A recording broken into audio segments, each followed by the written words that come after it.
தெலுங்கானா மாநிலத்தில் பொதுமக்கள் பயன்படுத்தி வரும் தண்ணீர் தொட்டியில் 30 குரங்குகள் செத்து மிதந்துள்ளன. குரங்குகள் செத்து மிதந்த தொட்டியிலிருந்து ஒரு வாரமாக பொதுமக்களுக்கு தண்ணீர் விநியோகமும் செய்யப்பட்டு வந்துள்ளது. இது பற்றிய கூடுதல் விவரங்களை எமது செய்தியாளர் சரவணன் சொல்ல கேட்கலாம். வணக்கம் சரவணன், என்ன நடந்தது? முழு விவரங்கள் என்ன? தெலங்கானா மாநிலம் நல்லகுண்டா மாவட்டத்தில் உள்ள நந்திகுண்டா கிராமம் ஒன்று உள்ளது. இது நகராட்சிக்கு உட்பட்டதாகும்.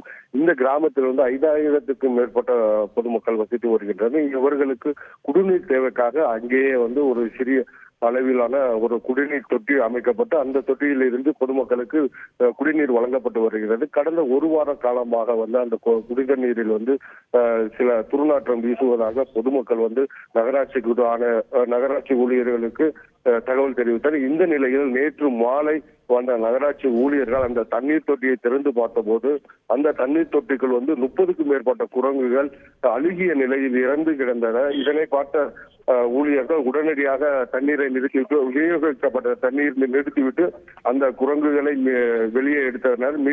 மேலும் இது குறித்து நகராட்சி நிர்வாகத்துக்கு புகார் அளித்து நகராட்சியின் அலட்சியமே இந்த தொட்டிக்குள் குரங்கு இறந்து கிடந்தது கூட தெரியாமல் இருப்பது தெரிய வந்துள்ளது. விவரங்களுக்கு நன்றி சரவணன். செய்திகளை உடனுக்குடன் தெரிந்து கொள்ள உடனே சப்ஸ்கிரைப் பண்ணுங்க.